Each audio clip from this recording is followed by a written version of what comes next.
Welcome to Technical Tuesday. This is Fed Razak, Senior Trading Strategist here at CMTrading, and today we're continuing our series on trading psychology. But first, make sure to smash the like button, share, and do subscribe, especially if you find value in this presentation. Okay, so we're going to jump straight into it. We're going to be discussing fear once again. And there's two reasons I really want to spend so much time on fear. Number one, it's really all types of fears out there. There's a fear of missing out on opportunities. There's a fear of success. There's fears of losing money.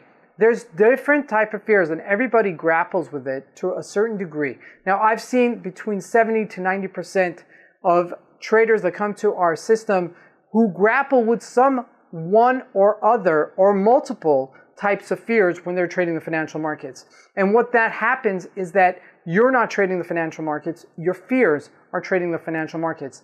And not once and not twice and not three times will you create yourself an environment that's very toxic for making profits on a regular basis in the financial markets as a result of that. So this is why I'm really spending so much time on fear. I really believe it's an essential element in anyone's trading success. Now, if anybody's ever gone through some sort of adversity in life, maybe even borderline traumatic, you know that when you repeat, even if it's not the same situation, but if something smells or tastes or looks like that scenario, you will be re-triggered. So for example, and I hope nobody's happened to this to them, but if you've ever been bitten by a dog, right, early on in your life, you know that you will create some sort of trauma towards dogs, okay? And if you come close to a dog sometime in the future, you may feel uneasy, you may want to step away from it, and you know rationally that's not the same situation. You're a much bigger person today, but as a result of it, it's going to traumatize you sometime else in life. And there's like a very nice parable that they give in terms of elephants. Like when the baby elephant was very small, they tied a rope to a peg so that the elephant couldn't go away. And remember, now this is a baby elephant. Now many years later they did it and they continue doing it, but the elephant only remembered that if it was tied up, it couldn't move. Now, of course, that elephant has outgrown that rope, but psychologically, it still kind of handicaps itself to that rope when it does that. So that's really an important example of how we need to grow out of some of our fears. And at any given time, if we're grappling with it, we kind of get into a fight, freeze, or flight situation, and there's a way to overcome it. Now, I'm going to give you an example. Let's say you're trading the financial markets and you have maybe 5 or 6 different trading strategies that you use, that you're comfortable with, that you associate with, and you're familiar with. So you use them, 5 or 6 strategies. Now, let's say you pick one of them on any given day and you're trading that specific strategy and you didn't make money the first time. You tried it again the second time.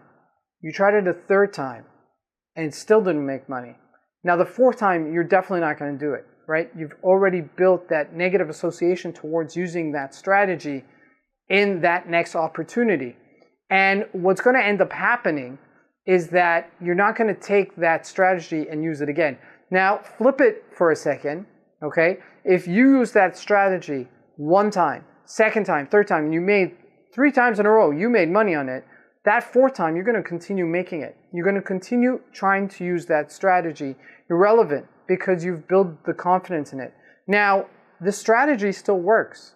It could have been that it didn't work in the first 3 times, but when it ends up happening when people don't make money on those 3 times that they're using and implementing that strategy, and then the 4th time they quit, is because they've been disconnected. They've been in a situation where they are trading from fear. They don't want to possibly fear another loss. And as a result of it, they're not using that strategy again. Now, remember, it could have been if out of 10 times, 70% of the time that you're using the strategy, it works. It could have been that that was that 30%, right?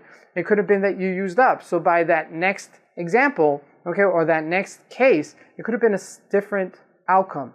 Now, if you're trading based on systems, okay, if you're trading based on fear, you're trading on 2 different systems, okay? If you're trading based on an edge versus if you're trading based on fear, and that is what most traders don't succeed with, and they just keep on jumping to different strategies, and they're using not even 5 strategies, they're using over 100 strategies.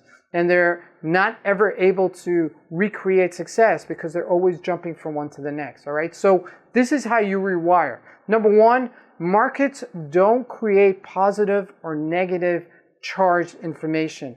That's us. Markets are just trading, right? If we're making money in the markets doesn't know that we're making money. We know that we're making money.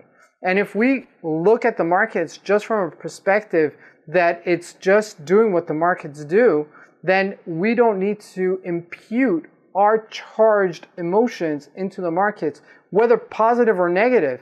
And that's why as a trader, you've got to stay balanced. You can't be too far up and you can't be too far down in terms of your emotions. You got to stay somewhere closer to the center line between any given day. And number two, understanding that our perception is the way to be in a flow state without the threat of pain allows us to get to that second or third trade.